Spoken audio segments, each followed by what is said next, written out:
السلام علیکم۔ سوریہ Urdu primary school Nagarjuna Nagar Nanded.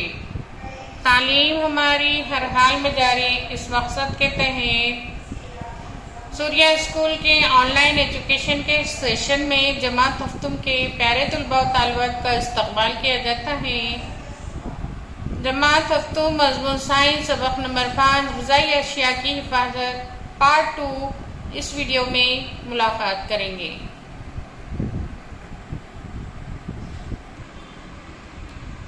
پیارے بچوں، باللحاظ معیاری غذا کی بربادی، غذا کی حفاظت کے لیے غلط طریقوں کا استعمال، تحفظی اشیاء کا بے جا استعمال، غذا کو دیر تک پکانا، ترکاریوں کو کاٹ کر دھونا، غذا تیار ہونے کے بعد گاہک تک پہنچانے کے لیے درکار وقت کا غلط اندازہ، اس طرح انگور، آم وغیرہ کا نامناسب نقل و حمل میں باللحاظ معیاری غذا کی بربادی کے اسباب ہیں۔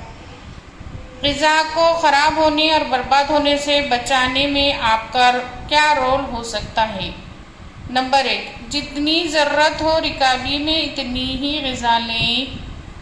نمبر 2، غذا کو زیادہ نہ پکائیں۔ نمبر 3، بچا ہوا کھانا نہ پھینکیں، اسے مناسب طریقے سے استعمال کریں۔ نمبر 4، ضرورت کے مطابق ہی اناج، پھل، ترکاریاں خریدیں، زیادہ کی چاہ نہ کریں۔ 5، اناج اور اس طرح کی دوسری چیزوں کا ذخیرہ مناسب طریقے سے کریں، مثلاً پھل، ترکاریاں، دودھ وغیرہ۔ 6، ہوا بند ڈبوں اور مرتبانوں میں محفوظ کی ہوئی غذائیں خریدتے وقت استعمال کی مدت دیکھیں اور مناسب مدت میں یہ غذا استعمال کریں۔ 7، رکابی میں لی ہوئی تمام چیزیں کھائیں، انہیں بچا کر نہ رکھیں۔ آئیے غور کریں، شادی کی رسومات میں چاول کا استعمال اور غذائی اشیاء کے استعمال میں بے قاعدگی کو کس طرح ٹالا جا سکتا ہے۔ عالمی یوم تحفظ غذا 16 اکتوبر۔ غذا کی حفاظت کرنا، غذا کی بربادی سے بچانا۔ آپ نے غذا کا ذخیرہ اور تحفظ، آپ نے پچھلی جماعت میں غذا کو سرد کرنے، خشک کرنے، ابالنے، ہوا بند ڈبوں میں رکھنے جیسے غذا کو محفوظ کرنے کے طریقے کی معلومات حاصل کی۔ ان مختلف طریقوں کے ذریعے غذائی اشیاء میں ہونے والے خوردبینی جانداروں کی افزائش روکی جاتی ہے اور غذا محفوظ رہتی ہے۔ غذا کی دیکھ بھال اور تحفظ، غذا کی حفاظت مختلف وجوہات سے غذا میں خوردبینی جانداروں کی افزائش ہو کر غذا کا خراب ہونا، کیڑے لگنے سے غذا کو محفوظ رکھنا یعنی غذا کی حفاظت۔ غذا کا تحفظ، غذا میں شامل اجزاء میں ہونے والی مزید تبدیلی سے غذا کو بچانا اور اسے طویل عرصے تک بہتر حالت میں رکھنے کے لیے تحفظی اشیاء کا استعمال کیا جاتا ہے۔ اس طریقے کو غذا کا تحفظ کہتے ہیں۔ کون کیا کرتا ہے؟ محکمہ غذا ادویات FDA یہ غذا اور دواؤں کے معیار کا تعین کرنے، ان کی پیداوار اور تقسیم پر قابو رکھنے والی سرکاری مشنری ہے۔ 2006 کی غذائی تحفظ اور معیار کے قانون کے تحت بھارتی سرکار نے غذا کی حفاظت اور معیار کی جانچ کا محکمہ FSSAI قائم کیا۔ ویب سائٹ یہ ہے اس کا۔ پیارے بچوں، غذا کی حفاظت کے طریقے، سب سے پہلے کیا ہے؟ غذا کو سرد کرنا، دھواں دینا، حشرات کش دواؤں کا استعمال کرنا، شعاع پاشی، سرد کرنا، دھواں دینا، حشرات کش دواؤں کا استعمال اور شعاع پاشی، گیس کا استعمال، تحفظی اشیاء کا استعمال، اس میں 2 طرح کے ہیں، قدرتی تحفظی اشیاء اور کیمیائی تحفظی اشیاء، اور پشچرانہ۔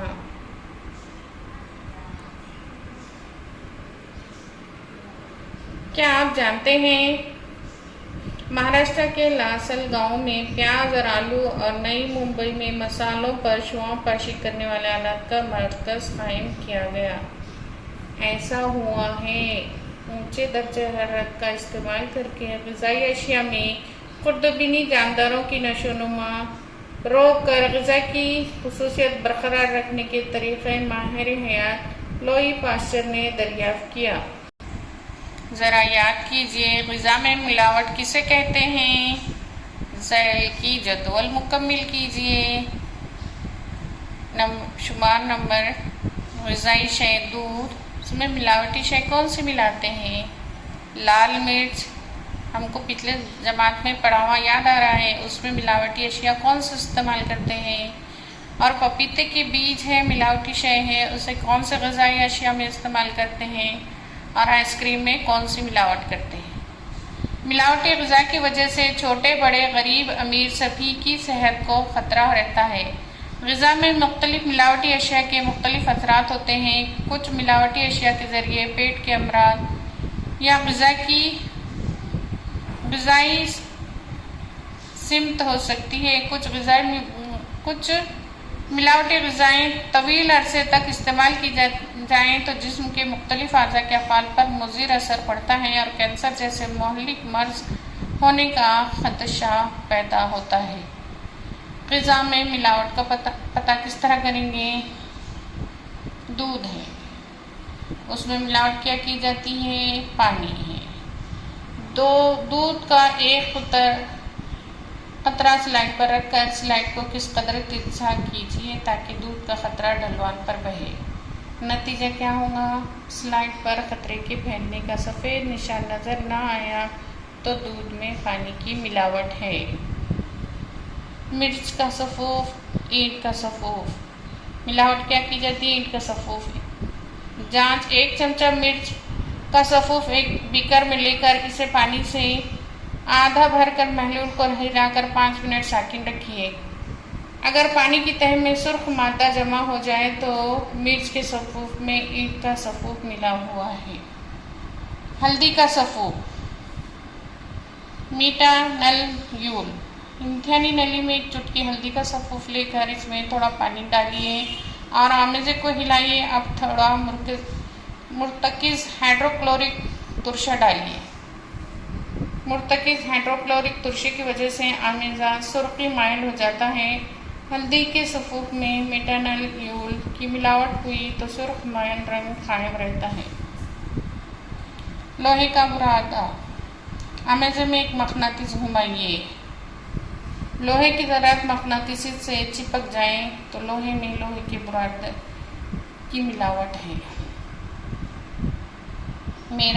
انٹرنیٹ میرا دوست، یہ ویب سائٹ ہے www.youtube.com پر غذا میں ملاوٹ کا ویڈیو دیکھ کر اس بنا پر غذا میں ملاوٹ کی جانچ کی ایک کٹ تیار کیجیے۔ کتاب میری دوست، غذا میں ملاوٹ سے متعلق مزید معلومات دینے والی کتابیں حاصل کیجیے۔ ان کا مطالعہ کر کے غذا میں کی گئی ملاوٹ پہچانیے۔ کیا آپ جانتے ہیں 1954 میں لوک سبھا نے غذائی ملاوٹ کو روکنے کا قانون بنایا۔ اس میں کئی بار تبدیلیاں کر 1976 میں بنائے گئے قوانین کے مطابق غذا میں ملاوٹ کے جرم میں عمر قید کی سزا دینے کی سفارش کی گئی۔ اس تبدیلی کے مطابق غذا کا ذخیرہ مناسب جگہوں اور بہتر طریقے سے ہو۔ غذائی اشیاء ادویات جس میں رکھی جاتی ہوں وہ غذا دوا کے لیے نقصان دہ نہ ہوں، ان پر تیاری کی تاریخ، مدت استعمال اور ذخیرہ اندوزی کی تفصیل واضح طور پر لکھی ہوئی ہو، ایسی کئی اصطلاحات کی گئی ہیں۔ اسے ذہن میں رکھیں۔ نمبر 1، پھلوں کو ذائقہ دار پرکش بنانے کے لیے ان کو کیمیائی مادوں کا انجیکشن دیے جاتے ہیں۔ 2، دودھ میں چربی کی مقدار بڑھانے کے لیے دودھ والے اس میں یوریا ملاتے ہیں۔ 3، اپنے نقصان کو کم کرنے کے لیے کئی بار بیپاری ہوا بند ڈبوں اور پیکٹوں پر کی مدت استعمال کی تاریخیں بدل دیتے ہیں۔ 4، پرکش اور زرد کیلے جو پکے ہوئے نظر آتے ہیں، اسی طرح کئی پھل پکانے کے لیے کیلشیم کاربائڈ اور دوسرے کچھ کیمیائی مادوں کا استعمال ہوتا ہے۔ 5. ٹھنڈے مشروبات میں کئی بار کاربونیٹڈ سوڈا، فاسفورک ایسڈ وغیرہ جیسی مضر اشیاء ملائی جاتے ہیں۔ پیارے بچوں، اس طریقے سے غذائی اشیاء کی حفاظت، یہ سبق ہمارا ختم ہوا۔ اس ویڈیو کو دیکھتے رہیں، بار بار دیکھتے رہیں اور سمجھنے کی کوشش کریں تو انشاءاللہ پورا فائدہ حاصل ہوگا۔ ہمارے اسکول کا چینل سوریہ اردو پرائمری اسکول، اس کو لائک کیجئے، شیئر کیجئے اور سبسکرائب کیجئے۔ آئندہ ویڈیو میں اس سبق کے جواب کے ساتھ ملیں گے۔ اللہ حافظ۔